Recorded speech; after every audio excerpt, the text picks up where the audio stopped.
The Section 5 inspection regime is well underway, but for those on the front line, there are still a lot of questions.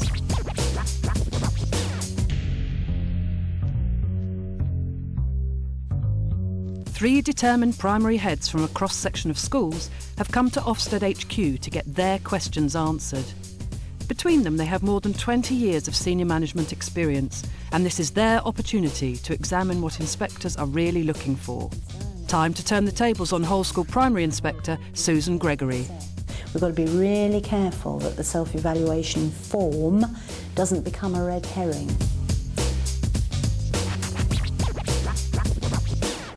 I've been talking to some head teachers who've had one of these new style inspections, and they say it's been very varied, the people who've been spoken to, and particularly the teachers who've been observed. How do the teachers feel if they weren't seen or talked to about it? Well, I think that's an interesting question, actually, because teachers probably, although they don't like it, would like to be seen. You felt that as well, didn't you, from people you'd been speaking to? So. Yeah. Yeah, the inspection I know of within Barnet went very well, but some teachers weren't actually seen in that school, so that feeling of being part of the team, contributing to a major part of the school year was a difficult one for teachers. I have a concern for those schools where they've been placed in special measures, where teachers may not have been observed. They may develop a view that they've been tarred with the same brush, that they didn't actually contribute to the actual process. How are inspectors managing that part of it? We can't pretend in a one-day inspection or a two-day inspection that we're going to see everything. That's not what it's designed to do. The Section 5 process is about getting to the heart of things that really matter, and it won't get to everything.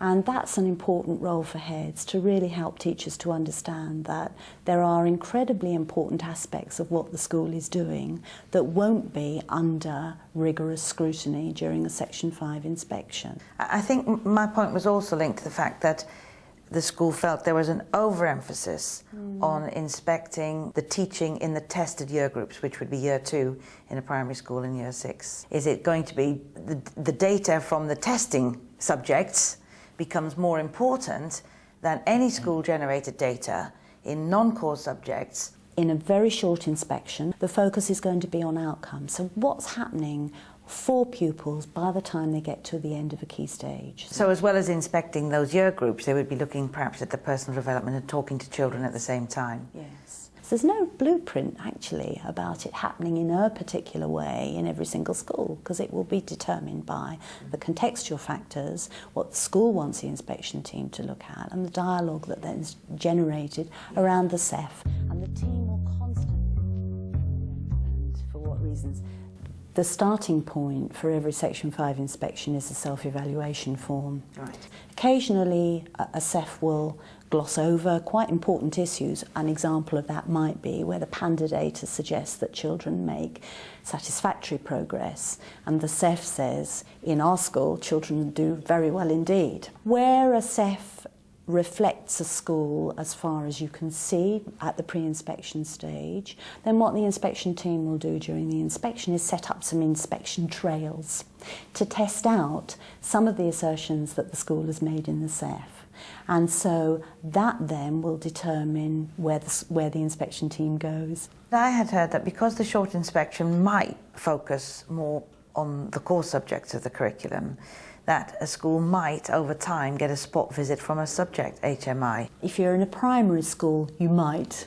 Okay, it's not a given that you'll have one within the 3-year cycle. And that could be for any subject? Could be for any subject. If it's a primary school, it's usually a one-day inspection. It will be focused on the self-evaluation that the school provides of the work in that particular subject. So what I'm asking is, will we be getting subject inspections, say, in art and design? You may well do. So that there's an interest in the wider curriculum. That's what I'm pushing at. You really, certainly will do. I presume there is other data that Ofsted has available apart from just the SEF and the PANDA. We're reliant on local intelligence to What really do you mean by trigger. local intelligence? That sounds... Okay, that's an interesting interesting way of term. New expressing bit of things. Ofsted jargon, isn't it? It's about working with local authorities, working with schools. How successfully did you feel your team managed to gather evidence from the governing body? I was fortunate as much as my chair of governors, who's very experienced, was available. However, that was through luck rather than judgment, because you just can't plan with a 2-day sort of like lead-in to have governors available at the drop of a hat, really. And I think that's something that needs to be addressed. Yeah, I was wondering as well about parents, how parents are involved in this new inspection. Was that more difficult or easier this I time? think you've got to have your data there, though, haven't you? You've got to have, as the previous system was, to collect information from parents. But is there still a questionnaire that goes to parents? Questionnaire that goes out, and you need to turn it round very quickly. Did you use other data from parents that you might have got under self-evaluation?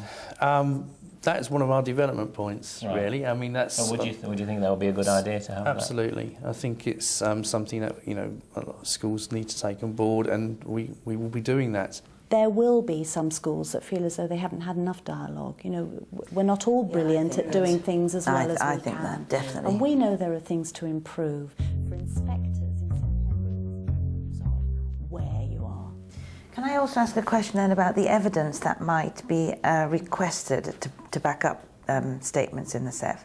Again, people that I've talked to have said they've been advised that they should have, for every point they make in their SEF, they should have a paper trail and have it to hand for the 2-day inspection. I mean, how close is that to what you're expecting? That sounds as though that would increase bureaucracy rather than reduce it. Well, we're slightly cynical about some parts of it. And I think also, across different local authorities, schools are doing very different things. Very different things. In our local authority, we're asked to do Barnet's own type of SEF document for Barnet, and then we have to do SEF for potential Ofsted. Does it have to be in the Ofsted SEF format? Is it not good enough to have a school self-evaluation document that is presented to Ofsted at the time that a school comes forward for an inspection? Some schools may choose to do that. They are being encouraged to complete a self-evaluation form and to submit that. We're hoping that head teachers won't shut themselves away in rooms, fill out the SEF and then produce it for the inspection team, because that's not going to give a very good flavour of how the team works in the school. Schools are not expected to provide portfolios. That's what Ofsted's stance is. Schools should be able to point to the evidence. And that doesn't mean show me by getting out 10 files. It means give me an indication of where the evidence is and show me. So that in a way could be where the head would say, well, you need to go and speak to so-and-so. So the evidence could be that kind of evidence as well as a paper trail. Could well be. Which again would cut down work then. Could well be. What inspectors will do now is they'll say, let's have a look at maybe a couple of your children. Let's have a look at how well they're doing. Let's have a look at the things that you've done to support their progress, to support their personal development. So can you tell us, when do you freeze the SEF then? What does a frozen SEF look like? Absolutely. Isn't it interesting how playground whispers and Chinese whispers get around? What actually happens is, when the school gets the phone call, at that point, a copy of the SEF will have been taken from the school's site. Let's say you haven't yet done your analysis of the SAT results fully from the summer term, and that you haven't updated your SEF. That's not a problem. All you need to do is make sure that the lead inspector knows about the status of your SEF and the fact that there is more data and there is more evidence that you want to talk about that isn't necessarily reflected in the document that's been taken off your website. So there's nothing that can be frozen. Please reassure colleagues of that. And what would you be expecting schools, in terms of making their own judgments? We've had debates, haven't we, about whether you should aim for the next highest judgment to what you really feel or the one below. What's the view coming out about that at the moment? I think I'd have to ask you, what would be the value of pretending that the school is where it isn't, trying to cover things up? How can that possibly benefit children ultimately? And that's what SEF should capture. I don't think you need to worry about that so much, because I think as head teachers we're quite modest, aren't we, about making our own judgments. We'd rather put it the level perhaps to what it is, and hope that somebody would say, actually you're actually better than you think you are. I think that's an outcome. And I guess in a sense then they're checking out the head teacher's judgment of the school, aren't they? If that's the heads put the SEF together, they're working with the school to see if the judgments are right. They're testing out the judgment of the leadership and the leadership of teachers and other people who have a role to play in the school. And I have heard as well of heads spending their entire summer holiday doing their SEF because they felt under pressure to have it ready just in case. You know, are there going to be any good examples, good practice that we can look at and helping to train us to give you the right information? I think it's a concern if head teachers are spending the whole of their holiday pulling together a SEF. We've got to be really careful that the self-evaluation form doesn't become a red herring, because what really matters is the quality of the self-evaluation process, Exactly. its links with school improvement planning, and ultimately how that impacts on how well children do and the quality of the provision in the school. If schools are writing very long SEFs, and they are, some of them, then what we're finding is they're telling us about what they do rather than the impact of what they're doing. Say as a head teacher, you're worried that inspectors will miss something really important, so you put everything in the SEF, including the time that children have break in the morning and play in the afternoon. That's not what the SEF should be. So what's it identified in terms of its strengths? What's it identified that it's needed to do next, and what's the outcome of that been? And that's what should be in the SEF, and that's what should generate the dialogue. And you can really help out. And there's a little bit of pressure there, and I just wondered how inspectors manage that, the personal ambition, the personal nervousness about an inspection for the head teacher. You'll probably be reassured to know that inspectors are inspected as well. So part of my role is to go out with other HMI and quality assure inspections, so we're inspecting the inspectors, and I too am inspected. And that's right, because we're accountable for the quality of what we do. And inspectors must be sensitive with heads, and we hope that we get that right. We don't always, we know that. Are there enough inspection teams to meet the demand, shall we say, of the 3-year cycle?